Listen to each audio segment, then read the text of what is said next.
Hello again, fellow audiophiles. I am Wave Theory, and let's talk about the new Schiit Bifrost 2/64 digital to analog converter. Now, this is a brand new upgrade to the Bifrost 2 DAC. So the original Bifrost 2 had a modular system on both the digital to analog conversion board and the Unison USB connection. So what I have done here is I bought the upgraded 2/64 module and installed it. And this video today then will exist in two parts. The first is going to be me here on camera talking about my first impressions of this product from a sonic perspective, and then at the end I will edit in a video that I took of myself installing the upgraded 2/64 module card, which I want to say is pretty easy to do. All right, but if you're having some reservations about whether or not you have the skills to install that or whatever, I made that video. I made a couple of mistakes in there because that was the first time I had ever opened up this unit to do such a thing on this particular unit, so I was learning some things on the fly as well. But anyway, that video will be at the end of this after my impressions, so I encourage you to stick around and watch that if you are having some reservations about how to do the upgrade, if that's the right route you choose to go. Okay, so that also implies that there are two ways that you can buy this product. The easiest way to go is, if you do not already own a Bifrost 2, would just be to go to Schiit's website, which I will put a link to down below, and buy the Bifrost 2. The Bifrost 2 that you can buy from their website as a whole complete unit right now is with the 2/64 module in it, and that will set you back $799 US, okay? Call it 800. If you are already a Bifrost 2 owner and you want to get just the upgraded module, okay, this bit right here, then that will cost you $300 US. And that is the route that I went because I already had the Bifrost 2. I even reviewed the Bifrost 2 back several months ago now, and I will put a link to that review down below. Okay, so then real quick so we can get into the first impressions, like what is this thing? This is in every way the same as the original Bifrost 2 from a build perspective and all of that, meaning it has all of the same inputs, it has all of the same outputs, you know what I mean? It has Schiit's Unison USB going on here and all of that. So it is in every way a Bifrost 2. The only change is the upgraded guts of the digital to analog conversion on this board that pops out right here, and then you pop that one back in. And it comes with a firmware upgrade, which the biggest change with the firmware upgrade, other than being able to operate the somewhat new architecture on the multibit DAC module, is the ability to switch between Schiit's in-house digital filter, which they now call the Mega Combo Burrito filter. Schiit in their names, okay? I don't know where burrito comes from other than, I don't know, it's usually the precursor to their name? Anyway.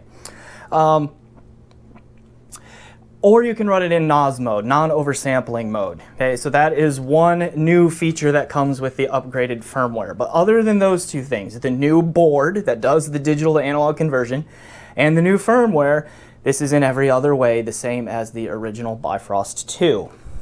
Okay, I'm not going to go into all of the ins and outs of the features and all of that, because Jason Stoddard, who is one of the co-founders of Schiit, had a very nice post in his thread, Shit Happened, on HeadFi, and I will put a link to that post down below, where he talks about the upgrades and all of that they made, all of the technical improvements and that sort of thing that happened in this unit. So I will just link to that. If you are curious about those things, you can click on that link and give it a read.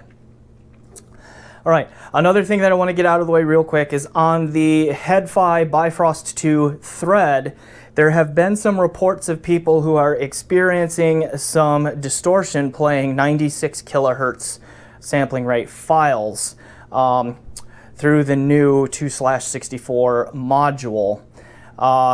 Not the majority, nowhere near the majority of people, but a handful.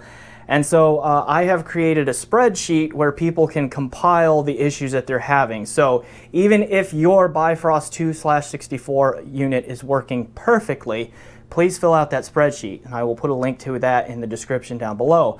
I think that will be helpful to Schiit. For one thing, it puts all of the stuff that I hope that they need to know, and it's editable, so if they need another column in there, they're free to add one.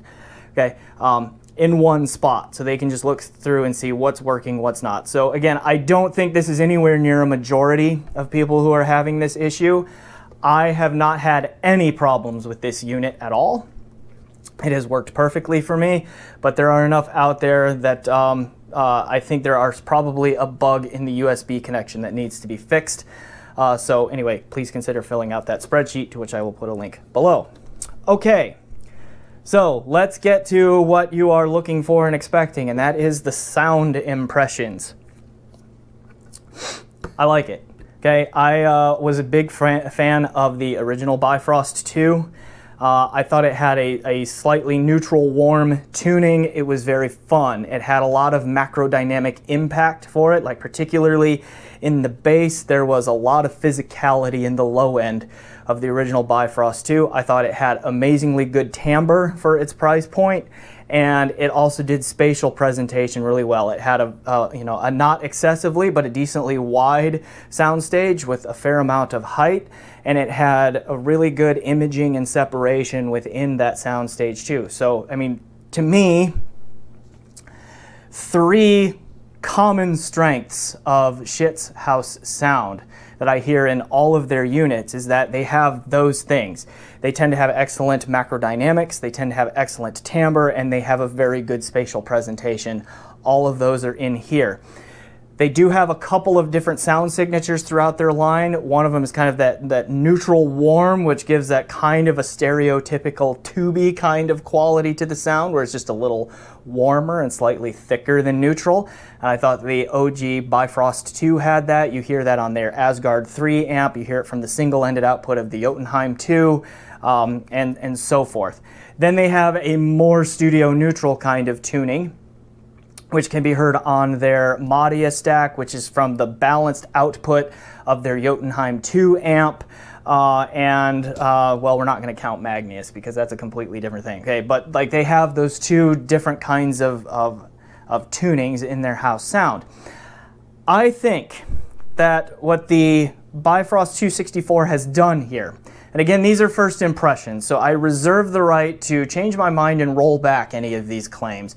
But just to kind of whet your appetites for more to come, my first impression of the sound here is that what the new 2/64 module is doing is still giving you that excellent spatial presentation, the excellent timbre, the excellent macro dynamics, like all of that physical punch and slam and that sort of thing are still here, but doing it with that little bit more studio neutral tuning from a frequency response standpoint.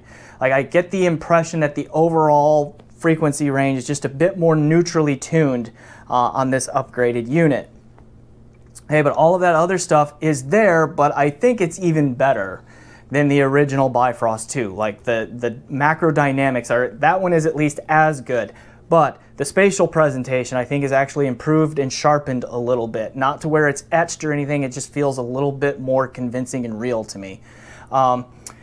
And the timbre, I think, is still excellent and class-leading at the price point for a DAC at this price. Okay, so those traits are still there. I think the resolution has also experienced an upgrade from the original Bifrost 2.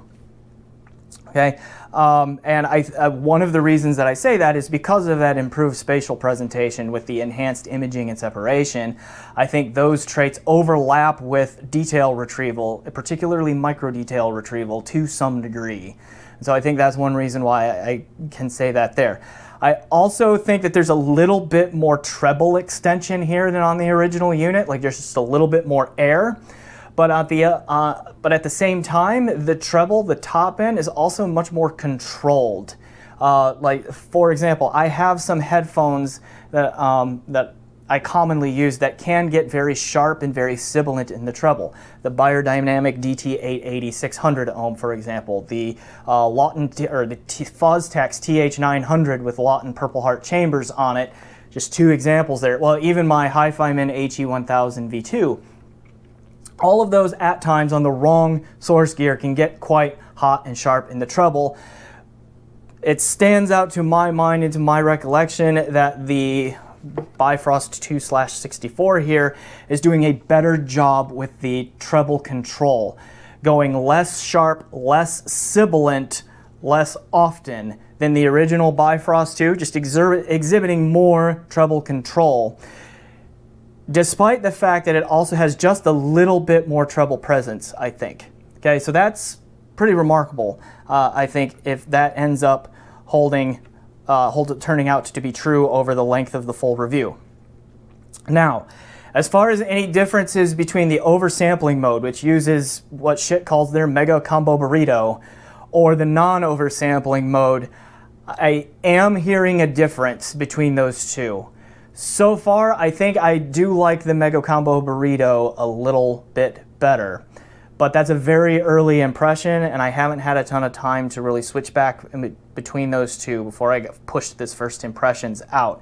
So that is something that I will explore a little bit more for the full review, so stay tuned on that one. Also, a friend of the channel has shipped me an original non-upgraded Bifrost 2. So for the full review, I'm going to have the opportunity to do a direct A/B comparison between an original Bifrost 2 with the original multi-bit DAC module in it with the original firmware, and this unit that I upgraded to the 2/64 module with the new firmware. So if that's something you're interested in, please stay tuned for that as well. All right, with that, I think that's going to do it for first impressions from a sound standpoint. So we're going to jump into here in a moment, anyway, into the installation video that I put together. And I just want to make a couple of comments about that. For one, I don't really have a head strap for my camera, so you're not going to see my perspective. I set the camera up on end, kind of looking at me from the side as I did the installation here. Most of the good stuff I was able to catch within the field of view of the camera. A couple of times it went off screen, so I included some photos with some guides and on there to fix that when that happened. Also, again, it was the first time I ever opened up the Bifrost 2 unit, and so it took, you'll see that some of the errors that I made, which again were not many, but some of the things that happened were just me learning for the first time how it all goes together, and so that slows things down a little bit. But I do want to assure you that it's really not particularly difficult to pop the old module out and put the new one in and then do the firmware upgrade. It goes fairly quick, actually, and is pretty straightforward.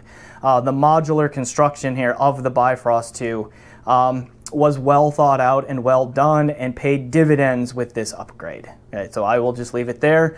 And yeah, so this will be it for me on camera. If you do not need the guide on how to install the upgraded module, please remember to like and subscribe if you have not already, and thanks for watching and enjoy the music. For those of you who need to stick around and see that installation video, that will begin right now. Okay, I'm going to try to make a quick video here about the installing of the Bifrost 2/64 upgrade module, which I have right here. Okay, so it looks like that there on the front, and there are already screws in it. So one thing to note right away is that these are Phillips head screws in here. You need a somewhat small-ish screwdriver bit for it to fit in there. A lot of the standard sizes are too big. So anyway, keep in mind that it's a small-ish but not tiny Phillips head. So matching module here. This is the back panel of the unit. Obviously this whole section right here is what's going to come out. We're going to take these screws out. All right, and then we have a micro SD card slot for the firmware upgrade. Now I bought the upgraded card, and shipping with it was this little micro SD card which has the upgraded firmware on it. So I will do that in a moment too, but first let's get the old module out.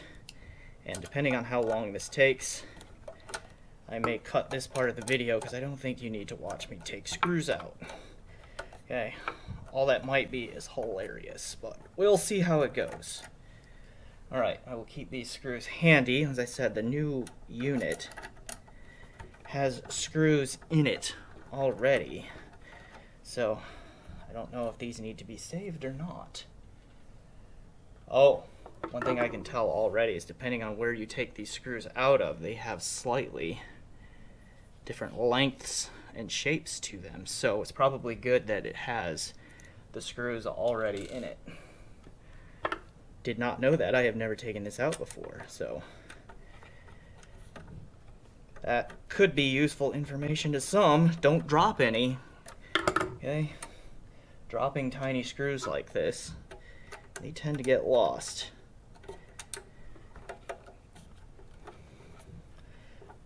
This isn't even the ideal sized screwdriver bit for this thing, I can tell that too, but it's functional. Okay, it's getting loose in there. Let's take this last screw out.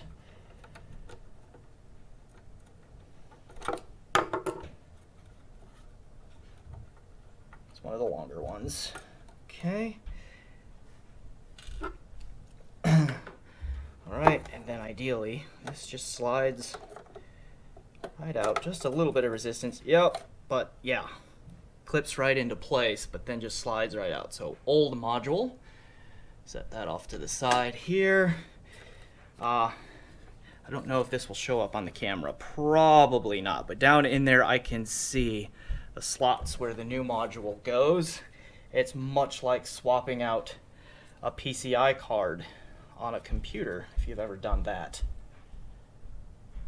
So then, this one just slides right back into the same place. Let's see. Did not feel it go in quite right yet. Did I miss?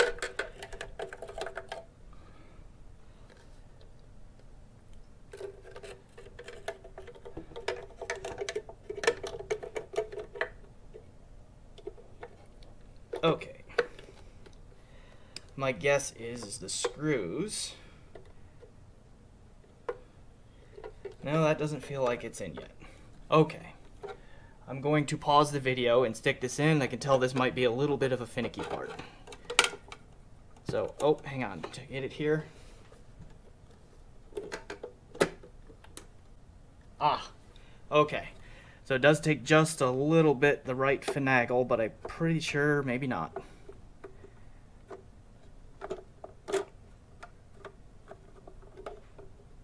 Okay. It is catching a little bit, so it probably is in there. It's just a little bit of a loose fit at first, feels like. Which I didn't expect. Oh, it's just popping right out still.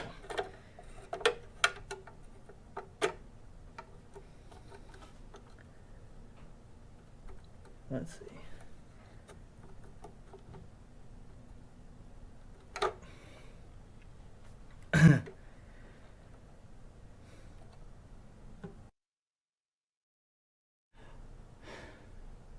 All right, so after working on this a little bit, I realized that the smart thing to do, okay, is to take these 4 screws off the top of the cover of the unit out, and then just lift this off.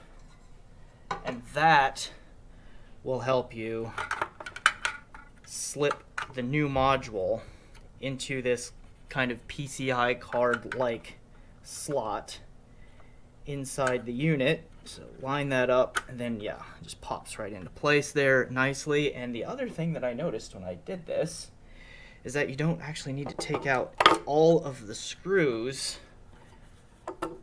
on the back here, because it looks like just these lower 2 right here are the ones that actually support the new card in the unit. These are all just internal sticking connectors to the board. So keep that in mind if you're going to do this. So it looks like I need 2 of the longer screws. Okay, and they go in these 2 holes right here. We'll line that up a little bit. I'm gonna get so many comments on how bad I am at this.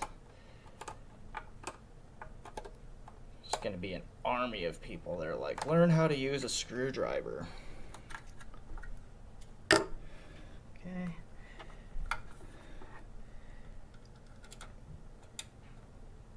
Put that one in there. I can tell right away it's going to be easy to get these cross-threaded, so be careful how you line them up. Okay. That one.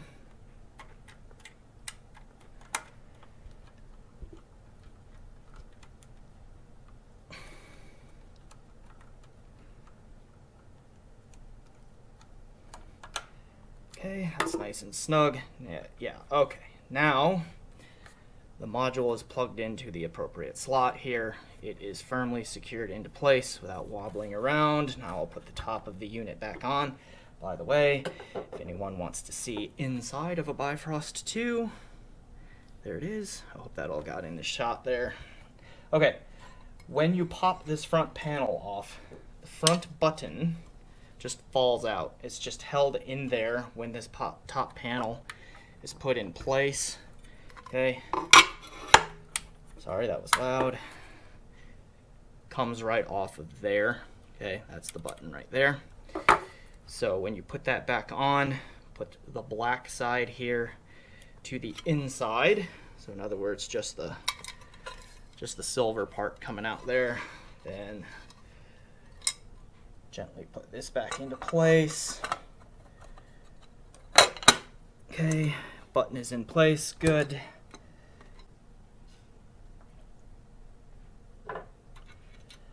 Alright, we put these screws back in. Okay, I don't think you need to watch me put all 4 of these screws back in, so I will pause the video once more.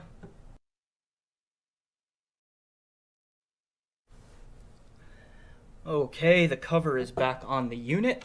So now what I'm going to do is do the firmware update. Now I read Schiit's website on the instructions, and they are really dead simple. All it is just make sure that the unit is off, which it is.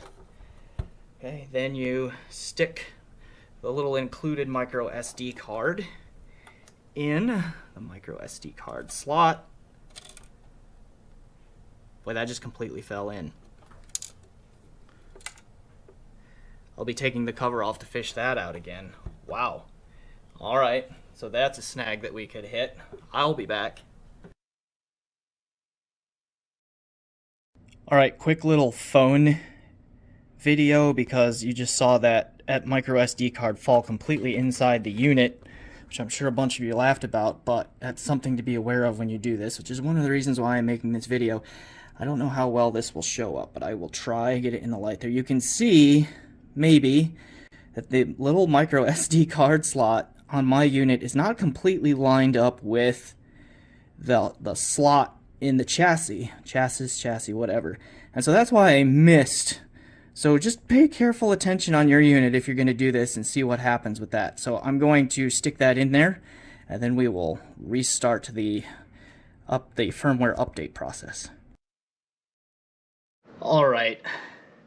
After that little adventure, I think I got the SD card, the micro SD card in there. It sticks out a little bit, just FYI, so you can see that. But I'm pretty sure I got it in the slot there. So now picking up with what I was going to say, by the way, I had to take the whole cover off again and shake the thing out to get that micro SD card out there. So just be careful on your unit, check that port in the back.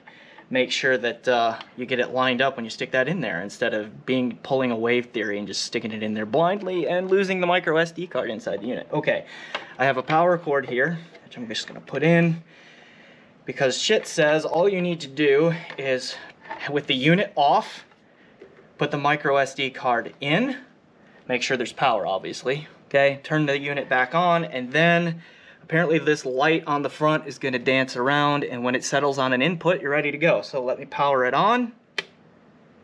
Dancing light. Dancing, dancing. Don't know how long this is supposed to take. Oh, there it goes. let's see. Give it another minute because we have flashing lights there.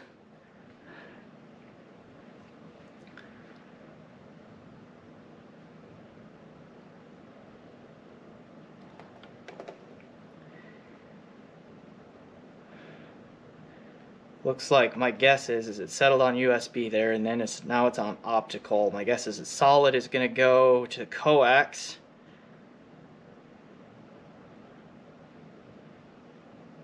Still dancing. I honestly do not know how long this takes, but something is clearly happening. Alright, let's see, is it done? Got a couple of false there. Just give it another few seconds just to make sure.